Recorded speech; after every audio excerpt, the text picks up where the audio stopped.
खुद अरुणाचल के युवा वीडियो बनाकर बता रहे हैं कि बहुत जल्द हम लोग चीन का हिस्सा हो जाएंगे, क्योंकि चीन कब्जा कर रहा है और मोदी सरकार मुंह में ताला लगा के बैठी है। किस तरह से प्रधानमंत्री मोदी और उनकी सरकार छिपाने में लगी हुई है चीजों को कि चाइना 2027 में अरुणाचल प्रदेश पर अटैक कर सकता है। जी हाँ, ये रिपोर्ट वाकई में दिल दहला देने वाली है। अरुणाचल प्रदेश के एक सेक्टर में चीन बड़ी गड़बड़ी कर रहा है और 56 इंच वाले खामोश हैं, मुंह तक नहीं खोल रहे। यहाँ टकराव भी हुआ था दोनों सेनाओं के बीच में, भारतीय बल पीछे हट गए और फिर कभी वापस वहां नहीं जा पाए। तब जबकि हमारी सेना और चीन के सेना के टुकड़ी के बीच में उस पेट्रोलिंग पॉइंट पर आमना सामना हुआ और उसके बाद से हमारी पेट्रोलिंग पार्टी वहां जाना बंद कर दी।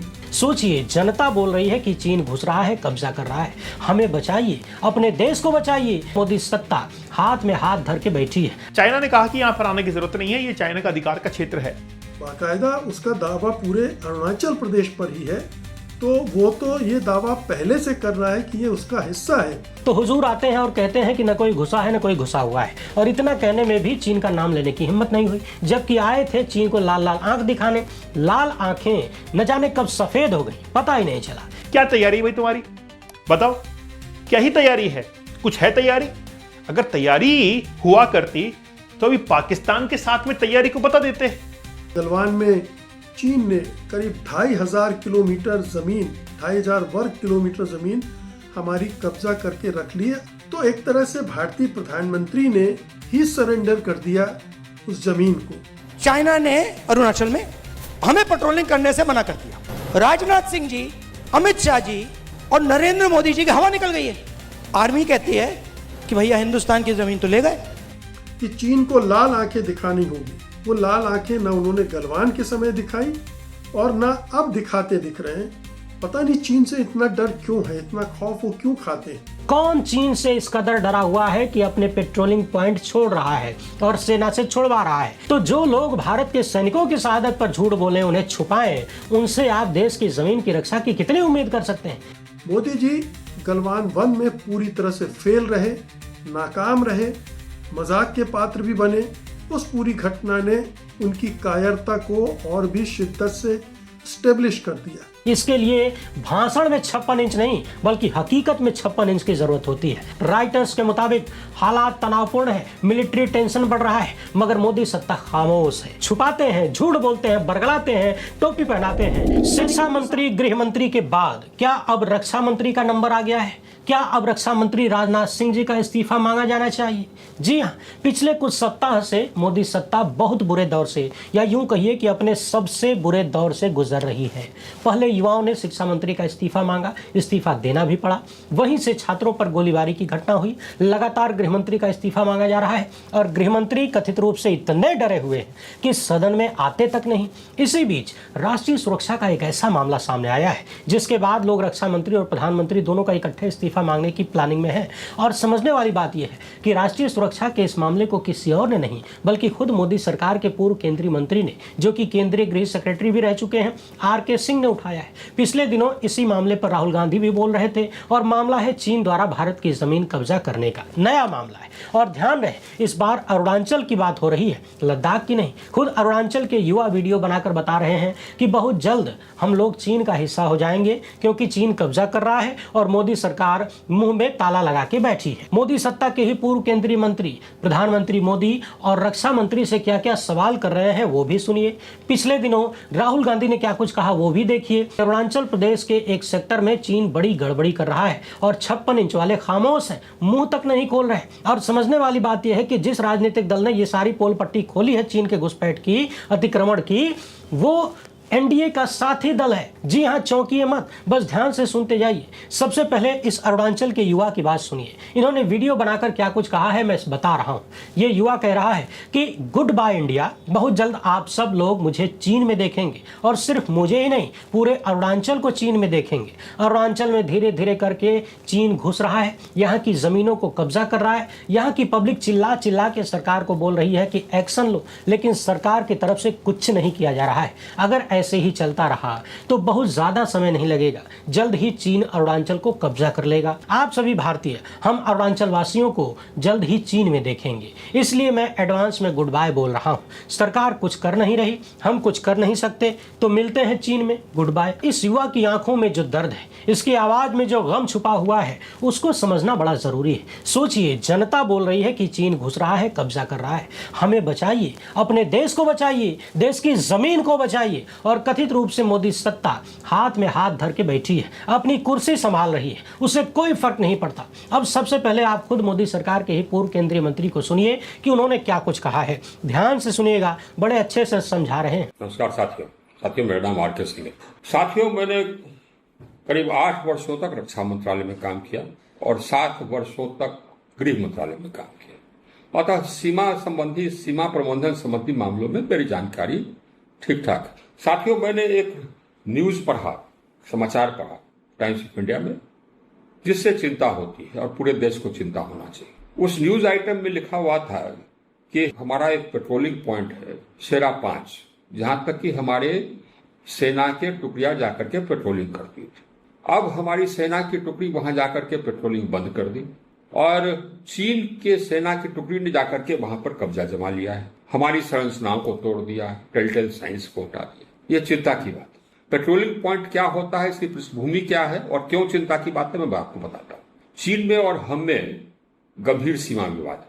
हम लोगों के देश के बीच में सीमा तय हुआ था जिस समय की यहाँ पर अंग्रेजी शासन था। तो हमारी सरकार जो उस समय थी, तिब्बत और चीन की सरकार तीनों बैठ करके जो सीमा तय की, उसका नाम है मैकमोहन लाइन। चीन की वर्तमान शासन उसको मानती नहीं है। उसके बाद फिर लड़ाई हुई 1962 में। लड़ाई के बाद जो स्थिति उभरी, उसमें वास्तविक नियंत्रण रेखा की बात आई। लड़ाई के बाद अमूमन यही होता है जब तक कि बाउंड्री सीमा पुनः तय नहीं हो जाए। वास्तविक नियंत्रण रेखा कहाँ है, इसके बारे में हम लोगों ने चीन के साथ बैठकर वार्ता करने का प्रयास किया, लेकिन चीन इसमें सहमत नहीं। वास्तविक नियंत्रण रेखा भी तय करने के लिए वो तैयार नहीं है, क्योंकि उसकी नजर हमारे बहुत सारे क्षेत्र पर है, जिसको कि हम कदापि मान नहीं सकते, कभी नहीं मान सकते। हमारे नजरिया के अनुसार से जो वास्तविक नियंत्रण रेखा है, वहां तक अपना अधिकार जताने के लिए ये तरीका अंतर्राष्ट्रीय तरीका है। हम पेट्रोलिंग पार्टी भेजते हैं। पेट्रोलिंग पार्टी यानी कि हमारी सेना की टुकड़ियां हमारे हिसाब से जो वास्तविक नियंत्रण रेखा है उससे किसी बिंदु तक जाती है, महीना में 1 बार 2 बार, जिस बिंदु तक जाती है उसको कहते हैं पेट्रोलिंग पॉइंट। अगर वहां पर हमारी पेट्रोलिंग पार्टी जाना बंद कर दे और चीन वहां आ जाए तो अर्थ यह हुआ कि उस सेक्टर में, उस क्षेत्र पर चीन ने अपना आधिपत्य जमा दिया है, जहां पर पहले मेरा क्लेम था, और हमने अपना क्लेम छोड़ दिया है। इस पेट्रोलिंग पॉइंट पर यही हुआ। ये हुआ तब जबकि हमारी सेना और चीन के सेना के टुकड़ी के बीच में उस पेट्रोलिंग पॉइंट पर आमना सामना हुआ, और उसके बाद से हमारी पेट्रोलिंग पार्टी वहां जाना बंद कर दी। मैं बता दूं आपको, इस प्रकार विभिन्न पेट्रोलिंग पॉइंट्स पर आमना सामना होते आया। उसके लिए एक ड्रिल है, दोनों टुकड़ियां एक दूसरे को पोस्टर दिखाती है और उसके बाद वापस हो जाती। ये कई स्थलों पर होता रहता है, लेकिन हम अपने पेट्रोलिंग को छोड़ते नहीं। वहां किसी पेट्रोलिंग पॉइंट को छोड़ने के पहले सरकार की अनुमति लेती है सेना, अपने तैयार नहीं छोड़ती है। सरकार के कहने पर ही या सरकार की अनुमति लेकर के ही छोड़ती है।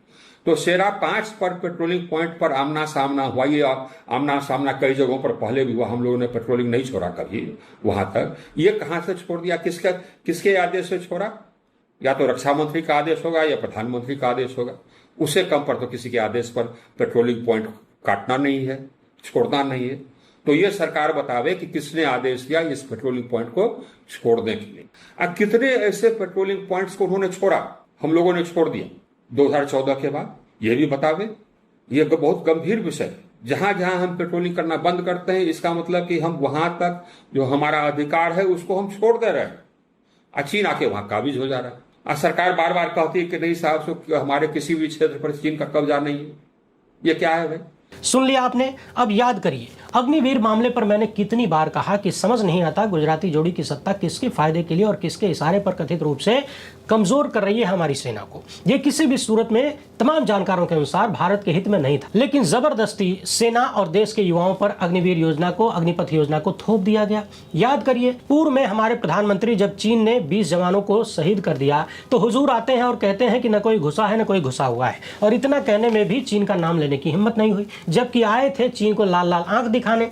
लाल आंखें न जाने कब सफेद हो गई, पता ही नहीं चला। इस मामले पर राहुल गांधी को सुनिए। हमारी पेट्रोलिंग एरिया में चाइना ने अरुणाचल में हमें पेट्रोलिंग करने से मना कर दिया कि भैया हाँ ठीक है, वो सब बात ठीक है, ये आपकी जमीन है, मगर आप यहां पेट्रोलिंग नहीं कर सकते।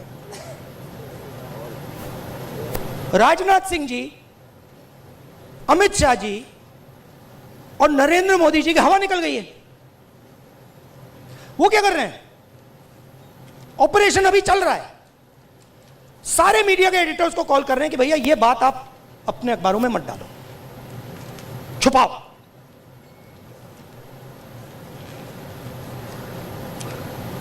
सीधा बिना सोचे समझे देश का नुकसान कर रहे हैं। मैंने देखा, नहीं मैंने अपनी आंखों से देखा, गलवान के बाद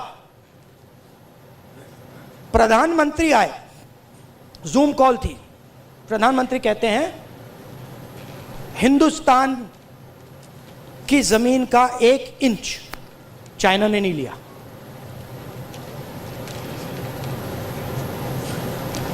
उसके बाद आर्मी कहती है कि भैया हिंदुस्तान की जमीन तो ले गए। आप सोचिए, चाइना को मैसेज किया गया, चाइना के नेगोशिएटर्स ने हमारे नेगोशिएटर से कहा कि आप क्या बकवास कर रहे हो, आपके प्रधानमंत्री ने बोला हमारी आपकी जमीन नहीं गई। फैक्ट बोल रहा हूं आपको। आर्मी कह रही है कि भैया हमारी जमीन गई, चाइना का नेगोशिएटर कह क्या बकवास कर रहे हो, तुम्हारा तो प्रधानमंत्री कह रहा नहीं गई है, जाके उनसे बात करो। तो इन्होंने इंटरनली देश को खत्म कर दिया है, फॉरेन पॉलिसी उड़ा दी है, और सारा का सारा काम अपना जो पॉलिटिकल स्ट्रक्चर है उसको फाइनेंस करने के लिए, अदानी जी का पैसा लेने के लिए ये उन्होंने किया है। 10 अगस्त की यह खबर देखिए। अरुणाचल टाइम्स ने बताया है कि चीन की आर्मी पीएलए ने भारत की सेना को तक्सिंग में कुछ अहम पेट्रोलिंग पॉइंट्स तक पहुंचने से रोका है। पीपुल्स पार्टी ऑफ अरुणाचल की बनाई गई एक फैक्ट फाइंडिंग कमेटी ने रिपोर्ट दिया है कि चीन की पीपल्स लिबरेशन आर्मी ने भारतीय सेना को ऊपरी सबनसिरी जिले के तक्सिंग इलाके में कुछ जरूरी पेट्रोलियम पॉइंट्स तक पहुंचने से रोक दिया है, और एलएसी के पास पारंपरिक भारतीय चारागाहों और शिकारगाहों पर लगातार कंट्रोल बढ़ा रहा है। अभी अभी जैसा कि आर.के. सिंह ने कहा कि पेट्रोलिंग पॉइंट वो स्थान होता है जहां तक हम अपना कब्जा मानते हैं। अब जब चाइनीज आर्मी हमारी सेना को उन जगहों पर पेट्रोलिंग नहीं करने दे रही है जहां हम पहले करते थे, और यदि हमने चुपचाप छोड़ दिया है, तो इसका मतलब है कि हमारा दावा वहां से खत्म हो रहा है और हम होने दे रहे हैं। जाहिर सी बात है, सैनिक अपनी मर्जी से नहीं छोड़ते और सेना भी अपनी मर्जी से नहीं छोड़ती। ये सारी जानकारी सरकार को मिल रही होगी, सेना दे रही होगी, रक्षा मंत्री को दी जा रही होगी, प्रधानमंत्री को दी जा रही होगी, और बिना इन लोगों की सहमति के हमारी सेना पीछे नहीं हट सकती। तो सवाल है कि पीछे हटने का आदेश किसका है, रक्षा मंत्री का या प्रधानमंत्री का? कौन चीन से इस कदर डरा हुआ है कि अपने पेट्रोलिंग पॉइंट छोड़ रहा है और सेना से छोड़वा रहा है, यानी भारत की जमीन छोड़ी जा रही है। आपको बता दें कि पूर्व में भी मोदी सरकार में ही शामिल अरुणाचल के सांसदों ने चीनी अतिक्रमण को लेकर भरी संसद में सवाल उठाया था। तब भी उन्होंने कहा था कि सरकार बिल्कुल भी ध्यान नहीं दे रही है, अगला डोकलाम यदि कहीं होगा तो अरुणाचल में होगा। मगर ऐसा लगता है कि चीन के मामले पर गुजराती जोड़ी की सत्ता को साफ सूंघ जाता है, और रक्षा मंत्री से कोई उम्मीद भी क्या करे। अब तो खुलेआम चर्चा होने लगी है कि अपने और अपने बेटों की राजनीतिक भविष्य की चिंता हमारे सम्मानित रक्षा मंत्री इतनी करते हैं, इतनी ज्यादा कुर्सी को तरजीह देते हैं कि सैनिकों की शहादत पर भी भरी संसद में झूठ बोल देते हैं। तो जो लोग भारत के सैनिकों की शहादत पर झूठ बोले, उन्हें छुपाएं, उनसे आप देश की जमीन की रक्षा की कितनी उम्मीद कर सकते हैं? इसका अंदाजा और जवाब आप लोग ही लगाइए और सवाल पूछिए कि भारत के पेट्रोलिंग पॉइंट को छोड़ने का आदेश रक्षा मंत्री राजनाथ सिंह ने दिया या प्रधानमंत्री नरेंद्र मोदी ने दिया? किसकी सहमति से, किसके आदेश से हमारी सेना पीछे हट रही है? लड़ाई के लिए आगे बढ़ना, ये जानते हुए भी कि सामने वाला हमसे मजबूत है, इसके लिए भाषण में 56 इंच नहीं बल्कि हकीकत में 56 इंच की जरूरत होती है। मगर जैसा कि सबको पता है, अपने विश्वगुरु केवल अपने देश के भीतर विपक्ष के नेताओं, सवाल करने वाले पत्रकारों, कार्यकर्ताओं और नौजवानों के लिए 56 इंच रखते हैं। आप सवाल करेंगे, नौकरी मांगेंगे, पेपर लीक के खिलाफ आवाज उठाएंगे, भ्रष्टाचार पर बोलेंगे तो आपके ऊपर 47 चलाया जाएगा, पैलेट गन चलाया जाएगा, लाठियों में कीले लगा के चलाई जाएंगी, करंट भी लगाया जाएगा। वहां चीन वाले जमीन कब्जा करते रहेंगे, उनको करंट लगाने की हिम्मत नहीं हो रही है कथित रूप से, और गुपचुप तरीके से उनको जमीन सौंपी जा रही है। आपको पता तक नहीं चलेगा, बताया भी नहीं जाएगा, हर जुगाड़ लगा के छुपाया जाएगा। एनडीए सरकार के भीतर शामिल पार्टियों और उनके पूर्व केंद्रीय मंत्री ही गुजराती जोड़ी की सत्ता की पोल खोल रहे हैं, चाणक्य नीति और 56 इंच का ऑपरेशन कर रहे हैं।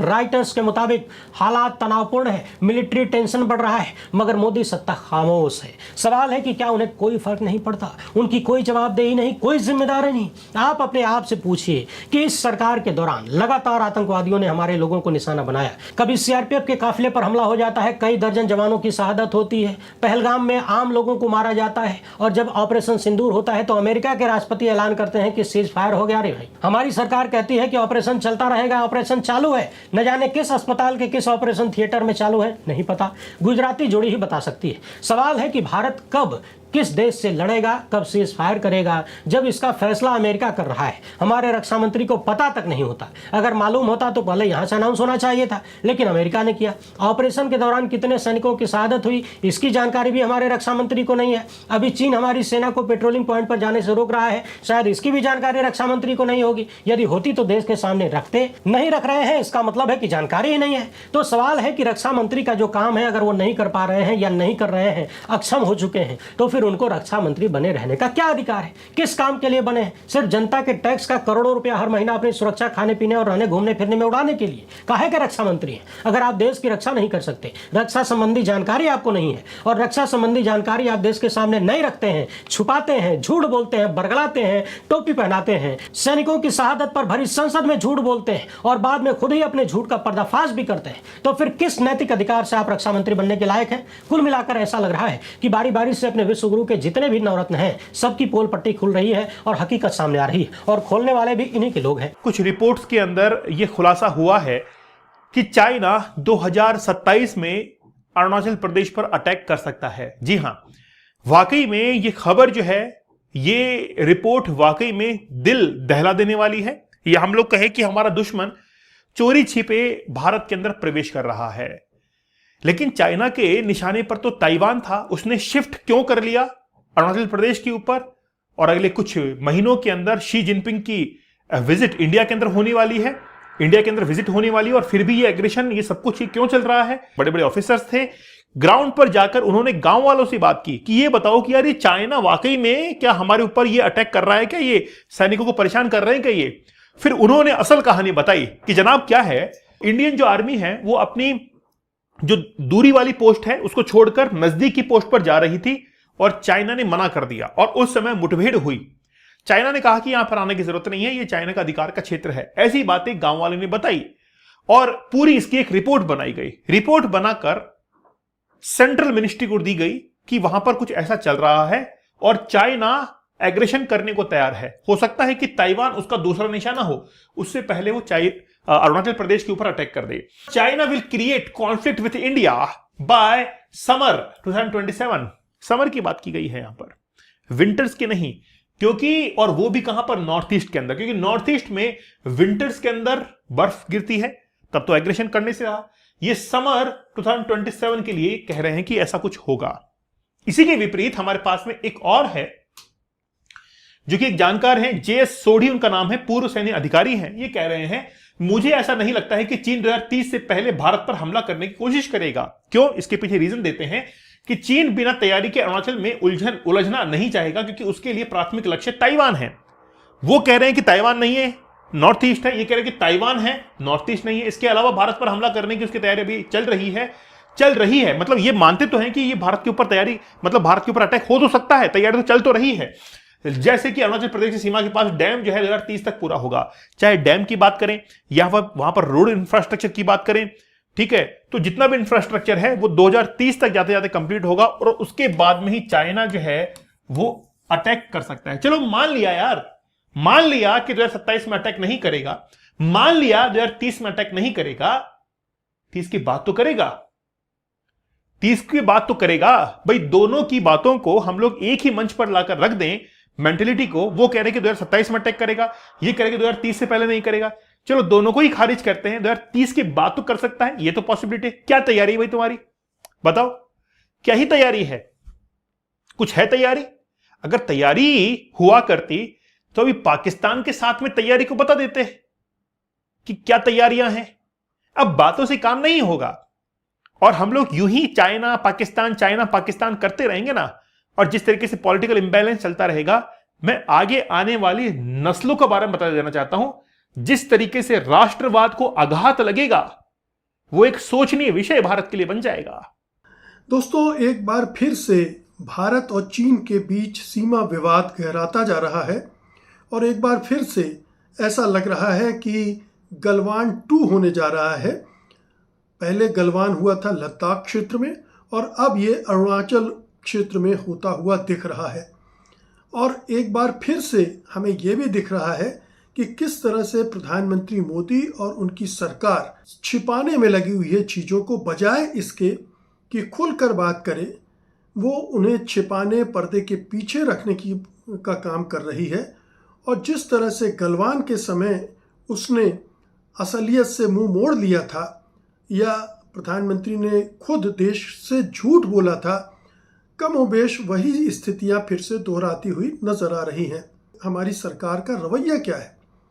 वो चीन के साथ सीमा विवाद को किस तरह से डील कर रही है, किस तरह से चीनी घुसपैठ के सामने खड़े हो जाने के बजाय नतमस्तक हो रही है। पीएलए भारतीय बलों को कई महत्वपूर्ण गश्ती बिंदुओं पर जाने ही नहीं दे रहा है। यानी जिन पॉइंट्स पर पहले इंडियन फोर्सेस पेट्रोलिंग करती थी, वहाँ पीएलए यानी People's Liberation Army of China उसे जाने की इजाज़त नहीं दे रही, जाने ही नहीं दे रही है। ये इस जो फैक्ट फाइंडिंग टीम थी उसका कहना था। और सबसे गंभीर मामला शेरा 5 पॉइंट का है।